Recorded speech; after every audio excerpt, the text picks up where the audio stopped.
اقبال نے کہا ہے یہ کائنات ابھی ناتمام ہے شاید کہ آ رہی ہے دمادم صدائے کن فیکون کن فیکون. ابھی تو جیسے کہ قرآن مجید میں آیا بھی ہے this big bang was the beginning of the material universe. اس سے پہلا ایک دور ہے جسے سائنس نہ دیکھ سکتی ہے نہ جان سکتی ہے نہ اس تک اس کی پہنچ.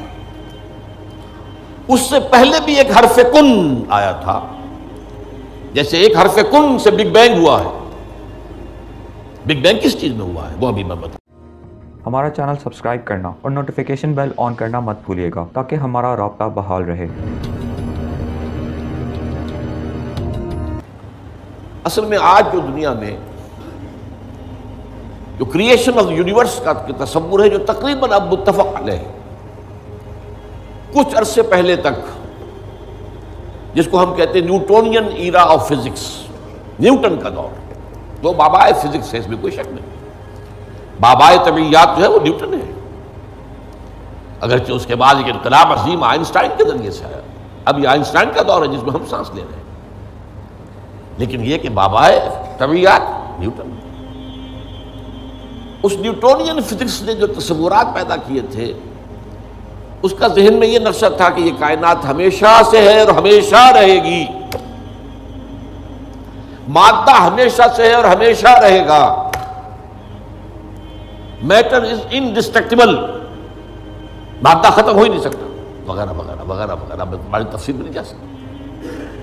آج ہمیں معلوم ہو گیا ہے اور اس پر اجماع ہے تقریباً فزکس کا اور کافی عرصے سے، this universe has a beginning, اور اس کو نام دیا گیا بگ بینگ.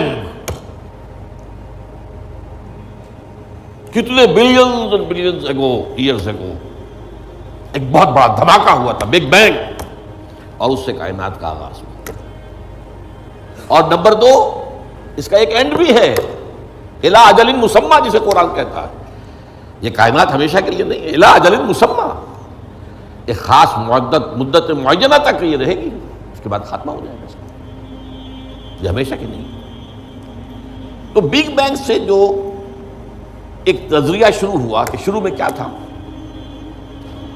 ذرات تھے، بہت چھوٹے بہت چھوٹے بہت چھوٹے بہت چھوٹے، فوٹونز. ان میں حرارت اتنی تھی، ٹریلینز ڈگری آف فارنہائٹ یا سینٹی گریڈ جو چاہیں کہیں، and they were running away from each other. یہ تھی first stage of the creation of this material world. پھر یہ ذرات جو ہیں یہ مل جل گئے، اس سے گیلیکسیز وجود میں آئی، گیلیکسیز ایک دوسرے سے بھاگ رہی ہیں. آج بھی مانا جا رہا ہے ایکسپینڈنگ یونیورس، یہ کائنات ابھی پھیل رہی ہے اور گیلیکسیز کے درمیان فاصلہ بڑھ رہا ہے. اور بڑی پیاری مثال دی جاتی ہے کہ اگر ایک غبارہ ہو، اس غبارے کے اوپر آپ نے کوئی ڈاٹ لگا دیے، اس غبارے کو جتنا پھیلائیں گے پھلائیں گے تو وہ ڈاٹس بھی ایک دوسرے سے بڑھتے چلے جائیں گے، فاصلہ ان کا بڑھتا جائے گا. پہلے غبارہ اتنا تھا، اب اتنا ہو گیا، تو وہ جو 2 ڈاٹس کے درمیان فاصلہ اتنا تھا وہ اتنا ہو گیا. تو theory of the expanding universe, Iqbal نے کہا ہے یہ کائنات ابھی ناتمام ہے شاید کہ آ رہی ہے دمادم صدائے کن فیکون کن فیکون. ابھی تو جیسے کہ قرآن مجید میں آیا بھی ہے، ہم اپنے خلق میں ہم وسعت کر دیتے ہیں جو جتنا چاہتے ہیں، وَنَزِيدُ فِي الْخَلْقِ مَا نَشَاءُ. یہ تخلیق جو ہے بھی جاری ہے.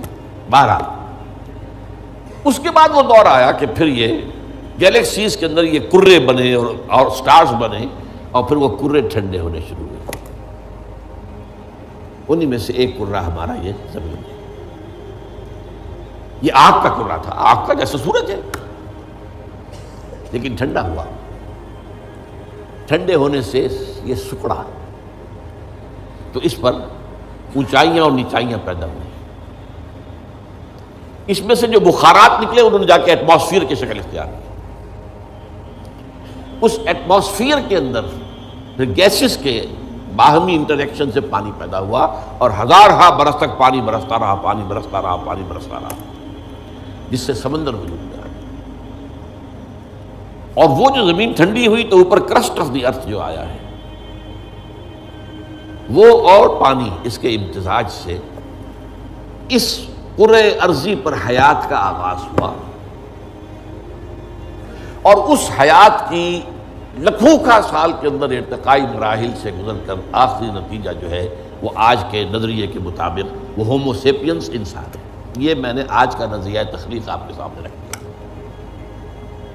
اس میں سے پہلے حصوں کے بارے میں تو اب اختلاف نہیں ہے، البتہ یہ کہ ایولیوشن کے بارے میں ظاہر بات ہے کہ اختلافات ابھی ہیں، لیکن یہ کہ یہ نظریہ ہے، اگرچہ بایولوجی کے میدان میں تھیوری آف ایولیوشن جو ہے اسے قبول نہیں کیا گیا، لیکن یہ ہے کہ ویسے اس کو تسلیم کیا جاتا ہے as a matter of fact.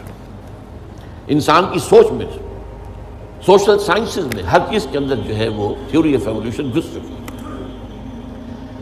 اب جو بات اس میں نہیں آئی ہے وہ بات میں آپ کو بتا رہا ہوں۔ This big bang was the beginning of the material universe. اس سے پہلا ایک دور ہے جسے سائنس نہ دیکھ سکتی ہے، نہ جان سکتی ہے، نہ اس تک اس کی پہنچ۔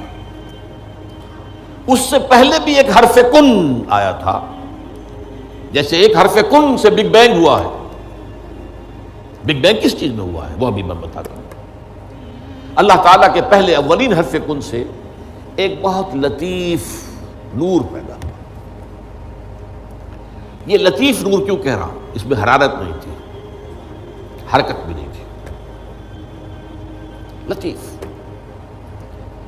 اس سٹیج پر اس لطیف نور سے انسانی ارواح پیدا کی گئی اور فرشتے پیدا کیے۔ یہ پری بگ بینگ معاملہ ہے۔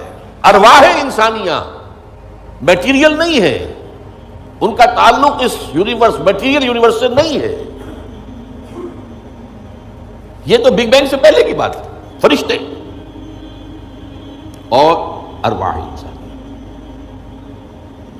جسد نہیں تھا، صرف روحیں تھیں، لیکن ہر ایک کی روح تھی۔ آدم سے لے کر آخری انسان جو آئے گا دنیا میں قیامت سے تب پہلے تک، سب کی ارواح موجود تھی، اور ان سے عہد لیا تھا اللہ نے، الست بربکم قالوا بلی۔ اب جو آدمی اس بات کو نہیں مانتا وہ کیسے سمجھے گا کس سے عہد لیا تھا؟ جدید دور کے ایک مفسر نے لکھا اپنی تفسیر میں، یہ عہد انسان کی تخلیق سے قبل عالم غیب میں لیا گیا۔ میں نے ان سے عرض کیا کہ حضور یہ تو جملہ آپ کا محمل ہے، جو شے پیدا ہی نہیں ہوئی اس سے کیسے عہد لے لیا؟ عہد و معاہدہ تو ہوتا ہے جو موجود ہے، اور پھر اس میں بھی یہ الفاظ آتے ہیں، میں بقائمی ہوش و حواس یہ اقرار کر رہا ہوں، فل کانشسنس، سیلف کانشسنس کے ساتھ آدمی ایک عہد کرتا ہے، ایک اقرار کرتا ہے، ایک معاہدہ کرتا ہے۔ تب میں نے جب ان سے عرض کیا تو انہوں نے مانا کہ ہاں تمہاری بات ٹھیک ہے، یہ عہد اجساد انسانیہ کی تخلیق سے قبل ارواح انسانی سے لیا گیا۔ یہ ایک سٹیج تھی جس میں ارواح پیدا کی۔ اس عالم ارواح میں جبکہ ابھی میٹیریل ورلڈ شروع نہیں ہوئی، ابھی وقت کا کوئی تصور نہیں ہے۔ یہی وجہ ہے کہ عالم ارواح میں جو کچھ ہوتا ہے اس میں وقت نہیں لگتا، کن فیکون، کن فیکون۔ عالم خلق میں آ کر وقت لگتا ہے۔ آسمان اور زمین 6 دنوں میں پیدا کی ہے، وہ دن ہمارے 24 گھنٹے والے دن تو نہیں ہے۔ انسان کے ایک نطفے سے لے کر ایک بچے کے مکمل ہونے تک 9 مہینے لگتے ہیں، ٹائم لگتا ہے۔ عالم ارواح میں ملائکہ کے لیے کیا خیال ہے آپ کا؟ جبرائیل کو عرش معلیٰ سے یہاں آنے میں کوئی وقت لگتا ہے؟ ٹائم ایلیمنٹ ہے ہی نہیں۔ ابھی یہ اس دور کی پیداوار ہے جبکہ ابھی ٹائم پیدا ہوا ہی نہیں۔ Time and space, time and space جو ہے یہ کانسیپٹ ہے بگ بینگ کے بعد کا۔ حرکت بھی ہے تو اسی کے بعد جو وقت کا تصور پیدا ہوگا، دی پاسنگ ٹائم۔ لہذا یہ ارواح انسانیہ پیدا کی گئی جبکہ ابھی میٹیریل یونیورس کی ابتدا نہیں ہوئی تھی، اور ان کو ایک کولڈ سٹوریج میں رکھ دیا گیا۔ اب اس کے بعد وہ لمبا سفر، یہ جو تنزلات اور ارتقاء، یہ اصل میں 2 اصطلاحات آتی ہیں۔ ہمارے پرانے فلسفیوں نے بھی تو آخر کوشش کی تھی نا، سائنس تو ابھی نہیں تھی، سائنس کا تو ابھی تک جو ہے معلومات کا دائرہ بہت ہی محدود تھا، لیکن یہ ہے کہ تنزلات ستہ، تنزلات خمسہ، الاحد سے الواحد وغیرہ، یہ ذہنی خیالات تھے، یا عقل اول سے فلک اول اور عقل ثانی پیدا ہوئی، اور عقل ثانی سے فلک دوم اور عقل ثالث پیدا ہوئی، 9 افلاک اور عقول عشرہ، یہ ہمارے پرانے فلسفی جو ہے متکلمین ان کے ہاں الفاظ مل جائے گے جن کی نہ کوئی سند قرآن میں ہے، نہ حدیث میں ہے، کوئی سوال ہی نہیں، نہ سائنس اس کی کوئی تائید کرتی۔ جو بات میں عرض کر رہا ہوں، اب اس کے اعتبار سے آپ کو سائنس کے درمیان اور اس پورے تصور کے درمیان معلوم ہوگا کہ ہم آہنگی ہے، مکمل ہم آہنگی، جبکہ ابھی صرف نور، اور نور بھی اس میں نہ حرارت نہ حرکت، ارواح انسانیہ تھا اور ملائکہ، پھر وہ بگ بینگ، اور وہ جو عرصہ گزرا ہے جس میں کہ حرارت، شدید ترین حرارت، اس دور میں جنات پیدا کیے گئے۔ اب قرآن مجید کہتا ہے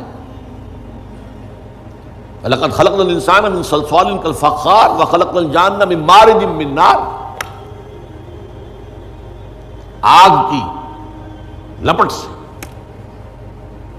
اور ایک جگہ فرمایا ہم نے آدم سے بہت پہلے جنات کو پیدا کیا، وَالْجَانَّ خَلَقْنَاهُ مِنْ قَبْلُ مِنْ نَارِ سَمُومٍ،